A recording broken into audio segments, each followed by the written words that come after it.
Next, an encore presentation of our interview with historian Dr. Carole Merritt as she recounts the details that led to the 1908 race riot and lynchings in Springfield. This runs about 15 minutes. Dr. Carole Merritt, thanks for joining us on the Illinois Channel, and we are standing here in the atrium of the Abraham Lincoln Presidential Library in Springfield, and you are the curator of the exhibit here that we are standing in part of, just a partial of it. It's called, as our camera might see behind you, Something So Horrible, the Springfield Race Riot of 1908, and we're taping this just literally on the 100th anniversary of those events. Can you give us a brief overview, first of all, of what happened during the race riot? What triggered it, and what were the preceding events? Okay, this riot was one of the worst incidences of racial violence, one of the worst riots that actually occurred in America.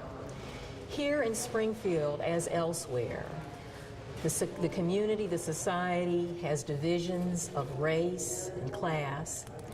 And so on that day in August, in response to a cry of rape, a mob formed. A woman by the name of Mabel Hallam claimed that she had been raped by a black man. And a mob formed that same afternoon that eventually that Saturday would wreak havoc in various areas of Springfield. And in the end, many people were killed, a lot of property destroyed. And so it's said to Springfield, as it says even still to Springfield, that race, the divisions of race, are deep and abiding. And the reason we commemorate this event, this horrible event that happened 100 years ago, is first of all to let people know what happened, because there's a lot of ignorance about what happened. So to tell the story as effectively as we can, and to try to explain why it happened, so that people will understand why it's necessary 100 years later to remember that event, to recall it, and to recommit ourselves to justice and equality so that that kind of thing doesn't happen again.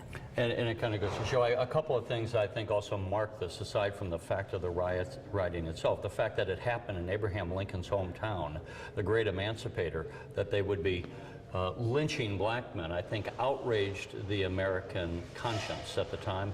And then, as I understand it, that led to the formation of the NAACP, so that's certainly one legacy of this event. Yes, there was a national response to what had happened here in Springfield. People were shocked that in the North you would have this kind of violence. And so a call was issued by a social activist, William Walling, who ended up holding meetings, and eventually what would come out of those meetings would be the founding of the National Association for the Advancement of Colored People. So what began as a very violent, devastating, horrible event at least had the positive impact of issuing the call to organized civil rights activity in this country. Well, we're standing in front of just one of a series of panels and demonstrations that tell that story that you're the curator of. Right. Why don't we might go ahead and look at some of the other panels, and we'll give the viewers an idea of what's here to see and how it depicts the story in the events. Sure, I'd be happy to. Of course, thanks. Well, Terry, here is a panel that tells the story of what was the immediate trigger of the race riot. We call it the cry of rape. It's a story of a woman, Mabel Hallam, a white woman, who claimed that a black man had raped her. As it turned out, her charge was erroneous. It was false.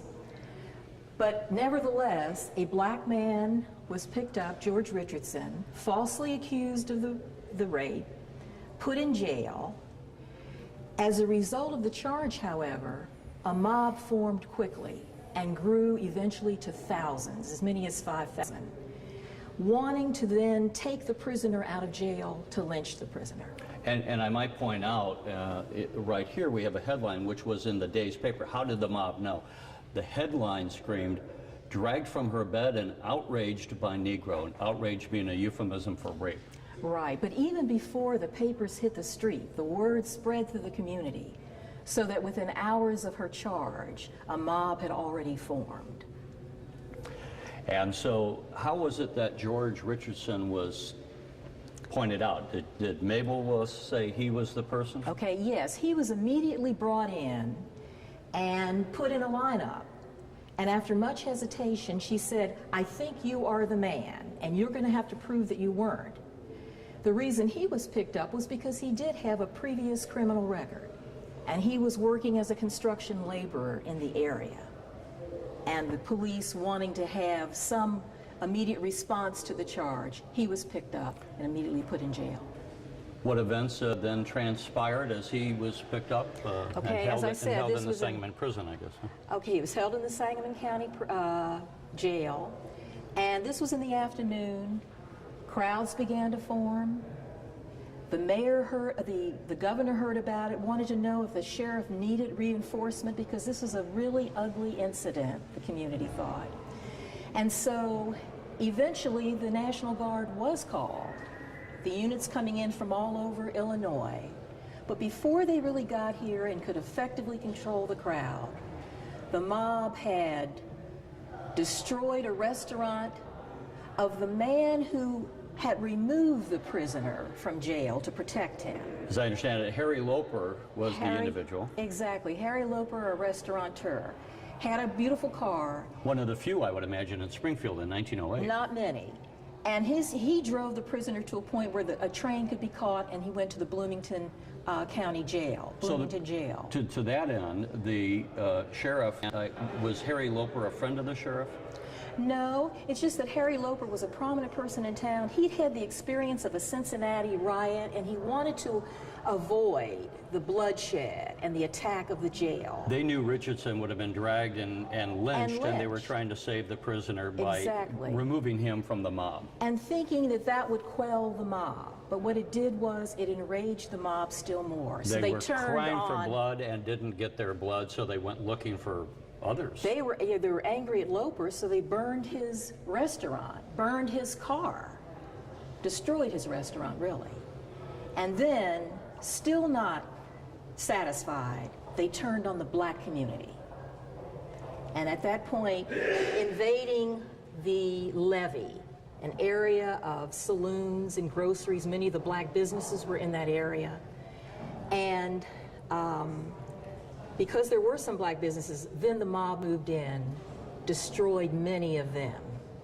How many people eventually died, and what was the ratio separation of those who were killed? Okay, there were 8 people really who died as a result of the riot.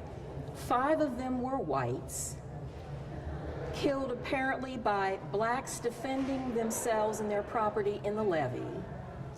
2 of them black men who were lynched by the mob on Saturday. And then there was 1 black baby who died as a result of exposure because his family, in fleeing from the riot and the destruction, never found shelter, and so the baby got sick and died. This is the only riot that we know of in which more whites than blacks were killed. The National Guard came in, and basically the riot then happened, as I understand it, over, what, a period of 2 days? The destruction took place over a period of 2 days. That Friday night at Loper's, the Saturday in the levee, then moving on to a black residential area called the Badlands, and that night killing the second black person. So that by Sunday, there was no more of the same destruction. And actually by Monday evening, some of the Guard units were able to leave town. One of those who were killed, I think it was a black man by the name of Donegan. Do I have that right? William Donegan, an elderly man, 84 years old, who was he had been a cobbler, very prominent in the black community, had considerable wealth and property, was also married to a white woman. So that was a factor that also angered the mob. Very unusual, I would think, in 1908. Yes, but they had been living as man and wife for years. Right. for 30 or more years, but the mob singled him out for his success and for his marriage to a white Did they woman. know of him, or did he happen to be walking down the street, or do we know how did they single They him out? knew of him, and we were on the mob who had even served him and his family. So there was knowledge of the people that were killed. There was another black man, a Scott Burton, who was a barber. He was also lynched. One of the exhibits that you have on display here is even a piece of the tree in which Donegan was hung. How did that come about, and why would that be part of the display? Okay, well, in riots, in lynchings, the mob is thirsty, hungry for souvenirs. They will tear parts of clothing. In many cases, they actually mutilate the body of the people that they lynch. And they want the souvenir, the memory, almost as a trophy. So they hack away at the tree. The tree on which Burton was hung, the next couple of days, there was no more tree because so many people had hacked at it for souvenirs. What a ghastly souvenir, isn't it? Ghastly souvenirs, a very curious artifact of the exhibit. But fortunately, the library, the museum and library collection includes these souvenirs. So you'll see two pieces of wood marked as souvenirs from the tree on which Scott Burton, the first black lynching victim, was hung. As we stand here in the atrium of the library where the panels depict the story we're talking about of the Springfield race riots of 1908, and we see people gathered and looking at this exhibit, what would you, as the curator, what is the point of putting on this kind of a display? What would you want the people who are here to take away from this exhibit, aside from the mere knowledge of the events that unfolded back then? Okay. As you say, to know what had happened, to have a clear idea of the story, but also to understand why it happened, how it happened, and how the racial divisions of that day still plague us. So it's really necessary that we, 100 years later, need to recall, remember, understand what it was that triggered that race riot or made it so possible. Because those problems, in different shapes and different forms, are still with us. Race is still with us. It's deep, it's abiding. Well, it would, there was a smoldering resentment between peoples that I would think Mabel's cry of rape was the spark, but there had to have been, I would have thought, some divisions between the races, the classes that triggered it. Would that be fair? Absolutely. The Mabel Hallam rape was just the immediate trigger for the riot. But it happened within a whole context of a community that was divided by race, where blacks were separate and unequal, where they were considered a threatening black presence.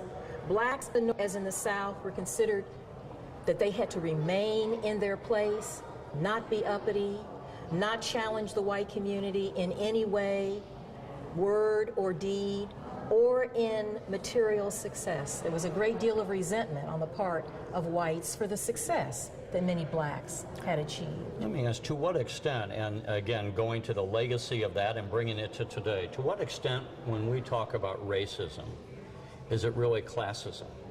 Is it a question of not necessarily disliking someone for the color of their skin, but as you were saying, not to be uppity, that people should know their place? To that end, we have classism within the white community, you look at places like England where they've had very strict classism, and it's hard for, and it always seems to be within the humanity, clashes between people trying to move out of what others would say are your preordained spot in life. To what extent should we as individuals trying to understand these events and apply to our own lives, how do we interpret what is a racism purely for the color of one's skin versus classism, or is it all intermixed? Well, to some extent it's intermixed. There's no question that many of the rioters were lower class and felt more threatened by blacks at any level than other whites did. But the fact that in 2008, race is still the primary indicator of quality of life demonstrates that race still outshines class as a primary generator of conflict, primary explanation of status in life. Well, Dr. Clark, we thank you for showing us this. I know this is going to be part of a day-long examination of these issues, the events, the issues, and the meaning of it. And we thank you for sharing your thoughts with us on the Illinois Channel. Thank you. Thanks so much. You're watching the Illinois Channel, an independent nonprofit corporation formed to provide gavel-to-gavel coverage of Illinois state government and other public affairs events taking place across Illinois.